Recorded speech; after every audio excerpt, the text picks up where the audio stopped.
سیدھی سی بات ہے، خرم نے بے پرواہی سے کہا۔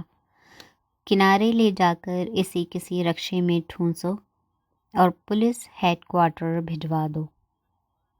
یہ اتنا آسان معاملہ نہیں ہے نواز۔ اس کے افسران کو علم نہیں کہ یہ یہاں آیا ہوا ہے۔ ظاہر ہے رشوت لینے کوئی اپنے افسران کو بتا کر نہیں جاتا۔ اگر ہم اس کے لیے یہاں کشتی منگواتے ہیں تو بعد میں پوچھ گچھ پر کشتی والا پولیس کو یہاں پہنچا دے گا، جبکہ ہمیں 1 گھنٹے بعد لنگر اٹھا دینا ہے۔ لیکن یہ اس حال میں اپنے پیروں پر چل کر تو گھر نہیں جا سکتا۔ تم اسے چلاتے ہوئے مارکیٹ ایریا تک لے جاؤ، وہاں اسے کسی ٹیکسی میں بٹھا دینا، رابن نے تجویز پیش کی۔ خرم فوراً ہی چوکنا ہو گیا۔ میں ہی کیوں؟ یہ کام تم اپنے کسی خلاصی سے بھی لے سکتے ہو۔ رابن مسکرایا۔ اس وقت سب لنگر اٹھانے کی تیاریوں میں مصروف ہیں اور تم $3000 کے حوالے سے مقروض بھی ہو۔ اس کے عوض میں تم سے ایک چھوٹا سا کام لے رہا ہوں۔ رابن کی باریک آواز بلند ہو گئی۔ یوں تمہیں اسے سمندر برد کرنے کا موقع بھی مل جائے گا۔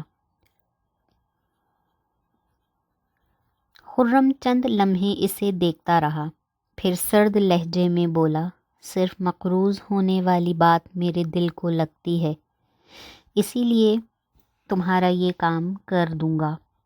اس نے کیپٹن راکا کو بغلوں میں ہاتھ ڈال کر اٹھایا۔ مدہوش کیپٹن راکا بوری کی طرح اس پر لد گیا۔ رابن، اس کی ٹوپی سر پر رکھو اور اسے سہارا دو تاکہ میں اسے اٹھا سکوں، خرم نے رابن سے کہا۔ رابن نے راکا کے سر پر ٹوپی جمائی اور اسے سہارا دیا۔ خرم کچھ سہارا دیتا، کچھ گھسیٹتا، راکا کو باہر لے چلا۔ انداز ایسا تھا جیسے کسی شرابی دوست کو سہارا دے رہا ہو۔ دور چھوڑ کر آنا، رابن نے چیخ کر کہا۔ زیادہ پریشان کرے تو کسی جھیل میں پھینک دینا۔ میں کبھی خود بھی اس حال کو پہنچتا رہا ہوں، خرم نے کہا۔ یہ سلوک تو میں اپنے بدترین دشمن کے ساتھ بھی نہیں کر سکتا۔ وہ جانتے ہیں کہ کون سا کام کیسے نکالا جا سکتا ہے۔ اسی لیے کیپٹن نے اپنی قیمت بڑھا دی تھی اور رابن نے اسے ٹھکانے لگا دیا۔ اس کی شراب میں زہر ملا دیا۔ ہو سکتا ہے ریوالور کی نال کے زور پر اسے زہریلی شراب پلائی ہو، کیونکہ زہر سے بے ہوش ہو کر مرنا ریوالور کی گولی سے مرنے سے زیادہ آسان ہوتا ہے۔ اور لاش رابن نے ایک بیوقوف پاکستانی پر لاد دی تھی تاکہ کوئی مسئلہ کھڑا ہو تو اس کی گردن پھنسے۔ وہ تو یہاں سے نکالا ہی اپنے تشدد کی بنیاد پر جا رہا تھا۔ چالاک رابن! خرم کو نیلم کے الفاظ یاد آئے۔ تم خود کو جتنا سمجھتے ہو اس سے زیادہ بے وقوف ہو۔ سگریٹ جل چکی تھی، اب فلٹر سلگ رہا تھا۔ اس نے سگریٹ زمین پر پھینک کر جوتے سے مسل دی۔ اس کے سامنے 2 راستے تھے، ایک یہ کہ یہیں اسی وقت رابن کی گرفت سے آزاد ہو جائے اور اگلے روز 2 بجے کی فلائٹ پکڑ کر سنگاپور چلا جائے۔ لیکن اس میں ڈر یہ تھا کہ اس سے پہلے ہی پولیس اسے پکڑ لے گی اور پھر وہ ہمیشہ جیل میں سڑتا رہے گا۔ دوسرا راستہ، اس کے لیے واحد راستہ، وہ لبوں پر مسکراہٹ سجا کر واپس جائے اور رابن سے کہے وہ راکا کو ٹیکسی میں ٹھونس آیا ہے اور راکا اس وقت بھی خراٹے لے رہا تھا۔ رابن یقین بھی کر لے گا کیونکہ وہ اس بات پر یقین کرنے کا خواہاں ہوگا، اور پھر وہ خرم نواز اپنا کام انجام دے گا جس کے لیے رابن نے اس کی خدمات حاصل کی ہیں، اور وہ مواقع کی تلاش میں رہے گا۔ کبھی نہ کبھی رابن اس کی زد پر آئے گا۔ اس وقت وہ رحم کے لیے چلاتا رہے گا، گڑ گڑائے گا، مگر اماں نہیں ملے گی۔ اس وقت وہ اس سے دولت ہی نہیں، نیلم کو بھی چھین لے گا۔ پھر وہ رابن کو راکا کی یاد دلائے گا، اور راکا کی نشانی، وہ سستا سا لائٹر، اسے سونپ دے گا۔ وہ جہاز پر پہنچا تو رابن عرشے پر ٹہل رہا تھا۔ اس کے ہاتھ پشت پر تھے اور سرخ نسوانی ہونٹوں میں سگار دبا ہوا تھا۔ خرم اس کے ساتھ قدم ملا کر چلنے لگا۔ رابن نے اسے دیکھا اور تیز لہجے میں کہا، تم میری توقع سے جلدی آ گئے، کوئی دشواری تو نہیں ہوئی؟ ذرا بھی نہیں، خرم نے بے پرواہی سے کہا۔ میں اسے ایک رکشے میں بٹھا کر رکشے والے کو کرایہ دیا اور ہدایت کی کہ وہ اس کا نشہ اترنے تک اسے گھماتا رہے، اس کے بعد پولیس ہیڈ کوارٹر پہنچا دے۔ رابن بلند آواز میں ہنسنے لگا۔ بہت خوب نواز، شاندار، جب تک اس کا نشہ اترے گا ہم یہاں سے دور جا چکے ہوں گے۔ میرا خیال ہے بہت ہی دور جا چکے ہوں گے ہم تب تک، خرم نے کہا، لیکن اس کا طنز رابن کے سر پر سے گزر گیا۔ آسمان چمکدار نیلا تھا اور سمندر شفاف آئینہ۔ جاوا جنوب کی سمت کافی پیچھے رہ گیا تھا۔ ڈیک پر کینوس کا ایک سائبان تان دیا گیا تھا۔ خرم اور نیلم نے پہلے دن کا بیشتر حصہ سائبان تلے گزارا۔ گزشتہ رات کی یکجائی کے بعد اسے انہیں تنہائی میں ملنے کا کوئی موقع نہیں ملا تھا۔ وہ سوئمنگ پول میں ساتھ تیراکی کرتے تو رابن کی سرد نگاہیں انہیں اپنا تعاقب کرتی محسوس ہوتیں۔ ساتھ ہوتے تو رابن تمام وقت بولتا رہتا۔ ہر موقع کے لیے اس کے پاس ایک قصہ موجود تھا۔ خرم تو اس کے قصے سن سن کر تنگ آ چکا تھا، لیکن اس نے خود پر قابو پانا سیکھ لیا تھا۔ اسے رابن کو خوش اور شکوک و شبہات سے دور رکھنا تھا۔ اسے نیلم کی ضرورت تھی، لیکن وہ جانتا تھا کہ اس کے لیے اسے وقت اور تنہائی کا انتظار کرنا ہوگا۔ اس اثنا میں اس نے اطالوی افسروں سے تعلقات قائم کرنا شروع کر دیے تھے۔ ان میں نوجوان آرٹورو تھا، ایلی گینو تھا، گھوڑے جیسے چہرے والا فلورنٹینو تھا جو جہاز کے انجن چلاتا تھا، وائرس آفیسر گائیڈو تھا جس کا تعلق میپلز سے تھا۔ اس شام جانزون نے اس سے اپنے سابقہ رویے پر معافی مانگی اور اسے اپنے کیبن میں لے گیا۔ اس نے وسکی سے اس کی تواضع کی اور باہمی اتحاد کی باتیں کرتا رہا۔ میں شپ کا کیپٹن ہوں. مجھے عام افسروں کے مقابلے میں پورٹ پر اپنے کاموں کو نمٹانے کے لیے نصف وقت ملتا ہے، جبکہ تم آزاد آدمی ہو، رابطے کر سکتے ہو. میری طرف سے ہم مل کر زبردست بزنس کر سکتے ہیں. خرم نے وعدہ کیا کہ وہ اس پر غور کرے گا. پھر وہ کیپٹن سے نکلا اور سائبان کی طرف چل دیا جہاں رابن اور نیلم موجود تھے. نیلم کو وہاں تنہا موجود پا کر اسے حیرت ہوئی. وہ میگزین کی ورق گردانی کر رہی تھی. اس کی آنکھیں سن گلاسز کے پیچھے چھپی ہوئی تھیں. خرم اس کے برابر ہی بیٹھ گیا. رابن کہاں ہے؟ اس نے پوچھا.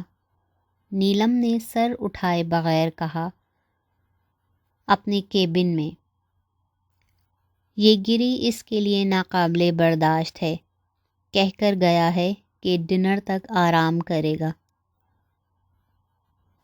گڈ، تو ہم بات کر سکتے ہیں، مختصر سی، کیونکہ میں بھی نیچے جا رہی ہوں. بات سنو گڑیا. خرم کے لہجے میں برہمی آ گئی. یہ باتیں ہم پہلے بھی کر چکے ہیں.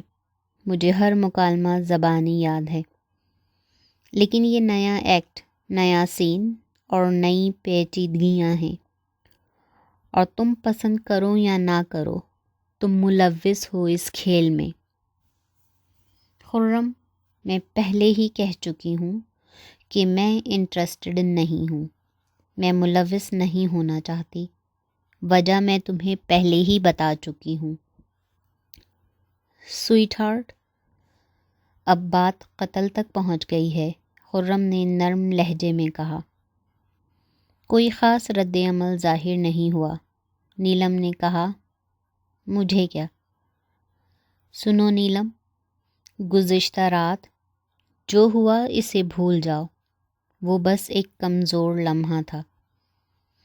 تم نے کہا کہ میں بے وقوف ہوں اور اب یہ بات تمہیں خود بھی معلوم ہو گئی.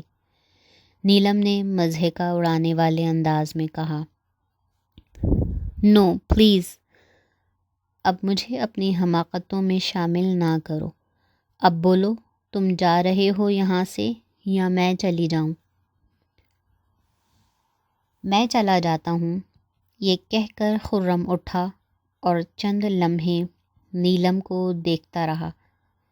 پھر وہ بولا تو اس کے لہجے میں سختی اور مایوسی تھی. تم نے سخت زندگی گزاری ہے نیلم. پاناما کے ایک خلاصی نے جہاز کی کشتی پر انہیں کنارے تک پہنچایا.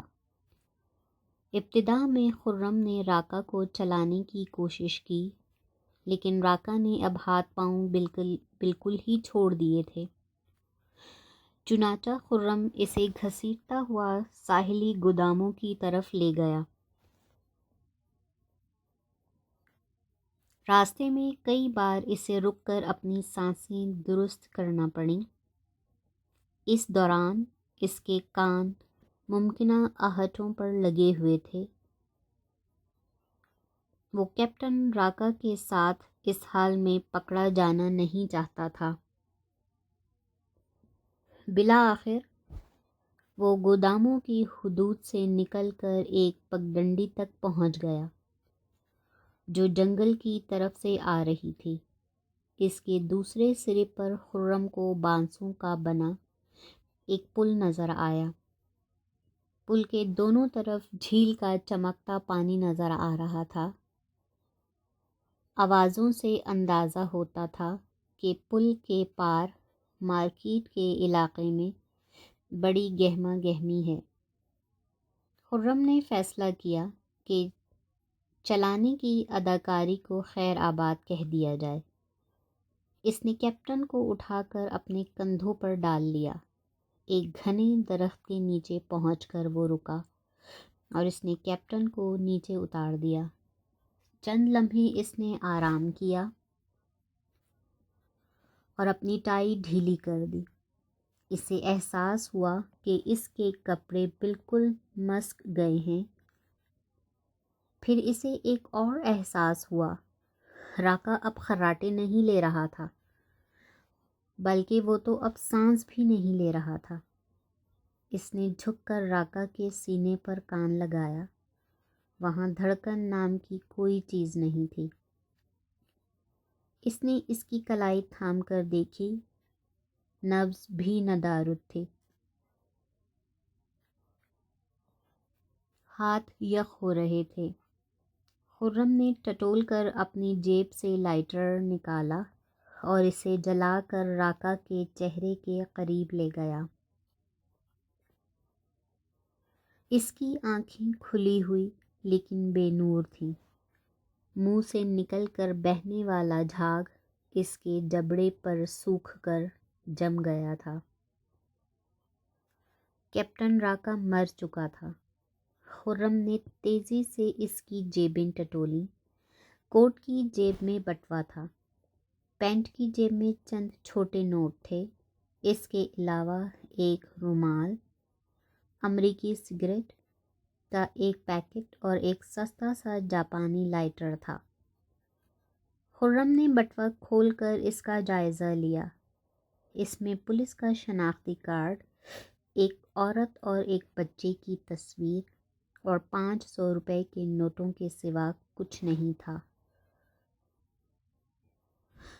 خرم نے بٹوے کو رومال سے صاف کیا اور اسے احتیاط سے دوبارہ کوٹ کی جیب میں رکھ دیا۔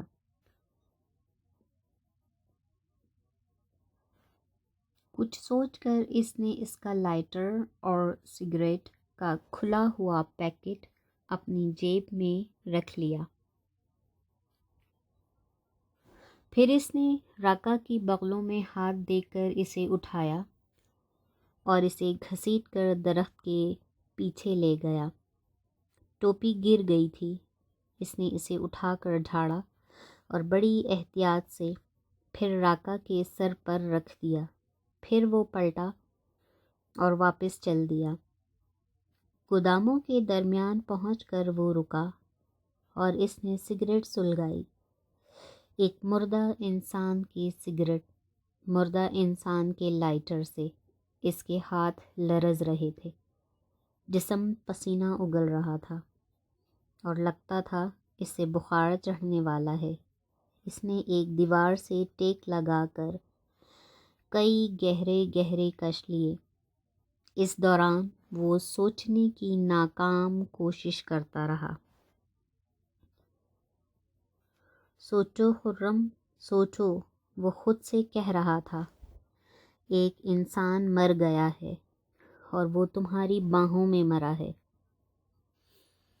راکا مر گیا، لیکن شیمپین کی آدھی بوتل پی کر کوئی نہیں مرتا، کوئی نہیں مر سکتا۔ اس منحوس رابن کی حرکت ہے۔ اس نے قیمت ادا کر دی، لیکن اس کی جیب سے کوئی بڑی رقم نہیں نکلی، اور معاملہ صرف تمہارا نہیں۔ رابن نے اس سے کوئی اور کام بھی لیا ہوگا، اور وہ کوئی ایسا کام تھا جس نے راکا کو اپنی قیمت بڑھانے کا خیال سجھا دیا تھا۔ رابن تیل کے چکر میں ہے، اور تیل کا چکر بڑا خراب چکر ہے۔ اس کے لیے سرکاری محکموں میں دوستوں کا ہونا ازحد ضروری ہے۔ پولیس والوں کا کوئی دوست نہیں ہوتا، لیکن تیسری دنیا کے ملکوں میں ان کے پاس طاقت بہت ہوتی ہے۔